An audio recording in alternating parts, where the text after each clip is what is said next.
Hey everybody, I'm Brian Hank. I am co-designer of Good Cop, Bad Cop, and I'm going to teach you how to play it.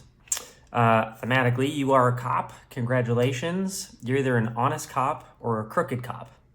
Object of the game, find the opposing leader and shoot them twice. And you win with your team. So even if you are eliminated throughout the game and you are on the crooked team, if the crooked team wins, you win with the team. So that's what we're trying to do. Now I'll tell you how you go about doing that. So first, let's set up our game. Take out your components. We'll start with the integrity deck. These are the honest and crooked cards.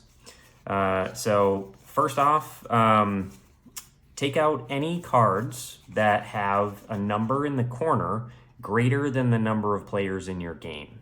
So if you're playing a 6-player game, you would take out the 7+ and 8+ cards. If you are playing a 4-player game like I'm about to set up right now, I'm going to take out the 5+, 6+, 7+, and 8+ cards. So that is just going to leave me with the ones without numbers, and those without numbers are included in every game. All right, so I'm going to put these back in the box. And then, so let me set out the rest of the components. We're going to put all the guns in the center of the table.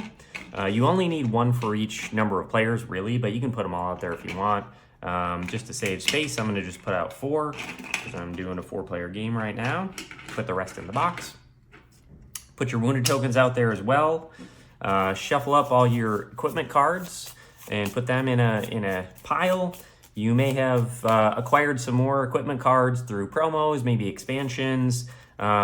You can get equipment packs to add equipment to your deck on pullthepingames.com. So if you want some more equipment, go there, get some more, and you can put all of them in this deck and shuffle it up. You can deal 1 to each player, 1 equipment card to each player. So let's do that, and then put the rest in the deck. You can give everybody a reference card as well. One side tells you how you win, and then the other side tells you the actions for your turn. So give everyone a reference card as well. Go. Put the rest in the box.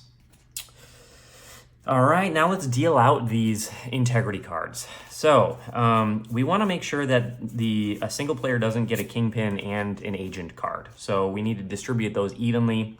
That means we're going to take out the kingpin and the agent. We're going to shuffle the rest of the integrity cards together. And then we're going to add a random card for each other player in the game. So this is a 4-player game, so I need to add 2 more cards to give 4 total into this pile. If I was playing a 6-player game, I would have 4 random cards and then the agent and the kingpin. So, but 2-player game, stick with my 4. Then I'm going to shuffle these up. And then I'm going to deal those 1 to each player.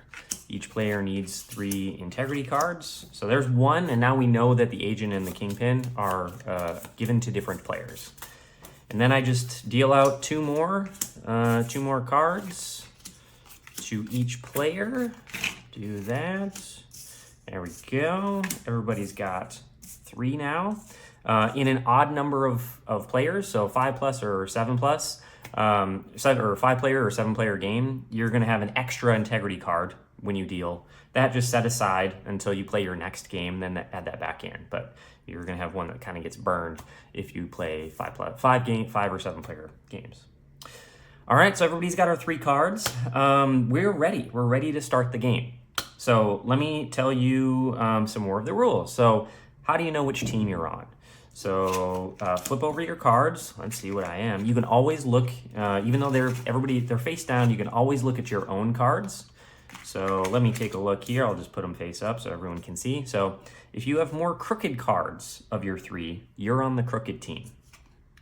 If you have more, let's find an honest one. If you have more honest cards, you're on the honest team. If you have, so that's pretty easy. But if you have a leader card, the kingpin or the agent, let me find the agent. So, because if you have one of the leader cards, it doesn't matter what your other 2 cards are, you're on that team. In this case, I'm on the crooked team, and I'm the leader of the crooked team.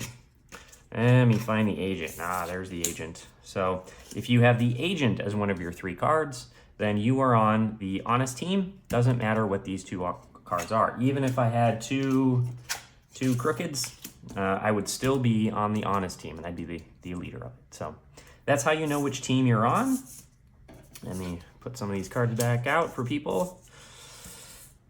Straighten these out a little bit. All right. Okay. Let's go over the actions you can take. So you just take one action on your turn, and then it's the next player's turn. So who starts the game? The player who was last shot starts the game. So if nobody at the table has been shot with a bullet recently, that's kind of weird, but then I guess maybe if they got shot in a game, a video game, maybe they got a flu shot, something like that. Or roll a die, randomly decide who goes first if you prefer. So that's who goes first. So that player is going to take one of these actions. So they'll investigate, equip, arm, or shoot. So investigate is to look at one face down card secretly. Make sure when you take it, your neighbors don't see. So be very careful when you take it. Maybe kind of go, shields what you're seeing from your neighbors. And then you see what it is, you put it right back. Now I know 1/3 of their identity. So that helps me maybe see if they're agent or kingpin, or if they're on my team or against me. And that's going to help me make decisions throughout the game. So that's investigate. Equip, let's say I have these cards face down. If everybody gets this equipment card, and I'm going to tell you a little bit about that shortly, but if you've used your equipment card or you want a new one, you can take the equip action. You do have to flip over one of your face down cards if you have any face down, and then you would draw a card. You have a hand limit of 1, so you would choose which one you want to keep. And then discard the other one, make a little discard pile here. So that is equip. Another thing you might want to do is arm, take a gun. So you also have to pay that cost of flipping a card if you have any face down, and then you take a gun. At the end of the turn, anytime you have a gun, you're going to take aim. So I can aim it at a player. It's better to say who it is. Clayton, I'm aiming at you, just so it's clear, but then you point your gun at them. So that is arm. And for equip and arm, as I mentioned, if you have all of your cards face up already, you don't have to pay that cost. You just equip or you arm, do whichever action you take on your turn.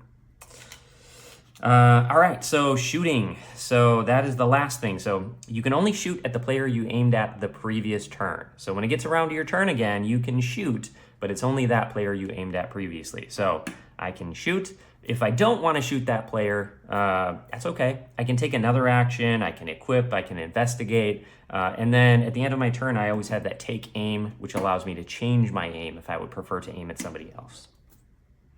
But I'm gonna shoot, so I'm gonna actually do it. Shoot. Say I aimed at this player the last turn, and we say, wow, they are a leader, so they get wounded. Remember, they need to be shot twice. So this tells you they've been shot once. They also get a free equipment card. So they would, again, choose which one they want to keep and which they would want to discard.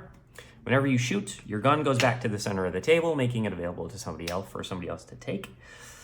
And now all the honest cops know where that kingpin is, so they're going to come after them and try to shoot them for that second time.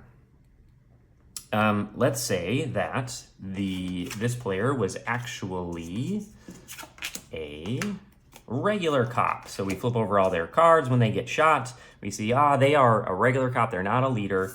Turn their card sideways because they are out of the game. For now, they can be brought back into the game with a card like a defibrillator, but for now they're out. They don't take any actions, and they would also discard any equipment cards in their hand. If they had any cards that are out, there are some cards that stay out for the whole game. So let's say they had this in front of them, a surveillance camera. That would remain, even though they're eliminated. Keep any cards in play in front of them still, but any cards in their hand do get discarded. And if they were holding a gun, that would also get discarded. So that's what happens when a non-leader gets shot. And those are the actions in the game. So let me tell you more about equipment. I know I kind of skipped over that, but equipment is something that you can use anytime in the game. It's usually a one-time bonus that you get. And you can use it on your turn, or another player's turn. You can use it anytime. So whenever you want to use your equipment, you just say stop, and then you use the equipment.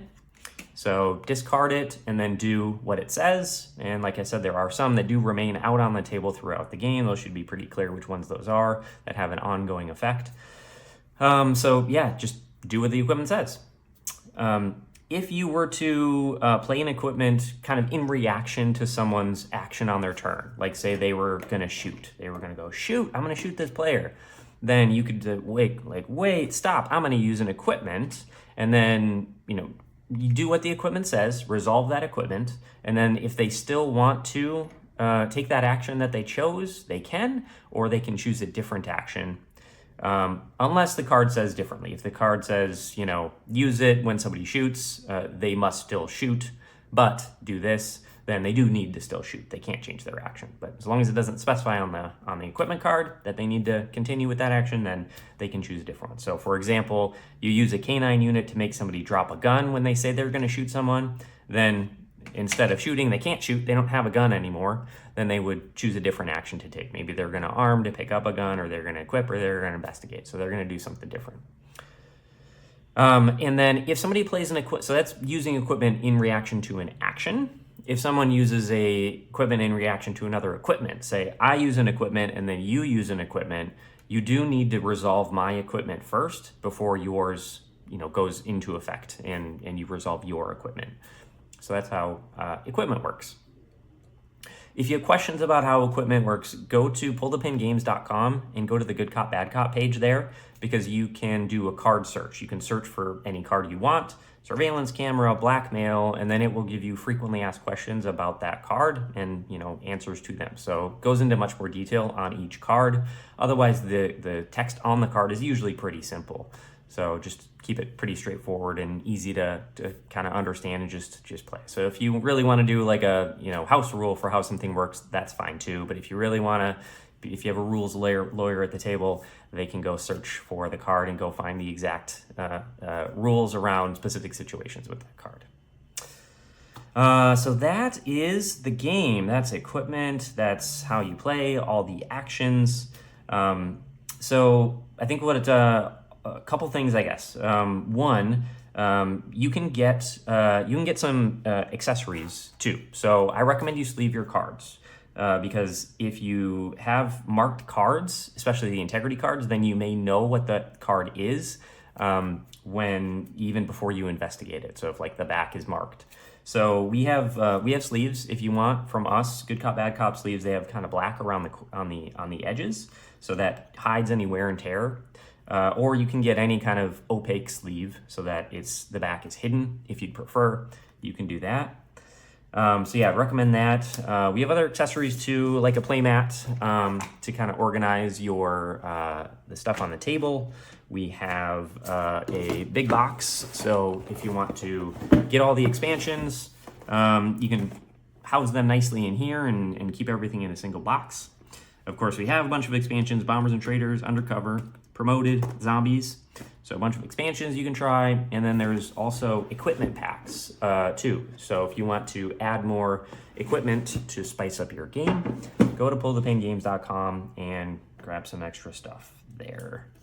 Putting away, I have a secret advanced way to put the game away, and so that would allow you to put it away if you want to keep your guns with the standees on and intact. You can take all of them off, and there's a little baggie that you can put the standees in if you'd rather do it that way. But if you want to keep them intact, it's kind of nice to do that because you'll get some wear and tear on the guns over time as you continue to play more games. So it's nice to keep those standees on when possible. So what you're going to do is you're going to split the cards, all the cards, doesn't matter which one, into 4 roughly equal piles when you put it away. So let's do that. Let's keep our equipment together. And then let's split up our integrity cards a little bit and our reference cards. And then you're going to put 2 stacks in the bottom. So we'll put that one there and we'll put that one there. And then we're gonna put the guns in here, and we're gonna alternate the side that the standee is on. So that on the left, that on the right. Same thing over here, a standee on the left, a standee on the right. And then we do our next two stacks of cards there, and then we can put some more guns on top, standee on the left, standee on the right again. Then you can put those and put your reference and rules right on top as well. And that is that. It will also work with sleeved cards, so works with sleeved cards, and then that is it. You are ready to play your game of Good Cop, Bad Cop. So that is it. Thanks for watching. Thanks for playing. Thanks for helping us take down the Kingpin. Good luck on your mission, and have fun shooting your friends.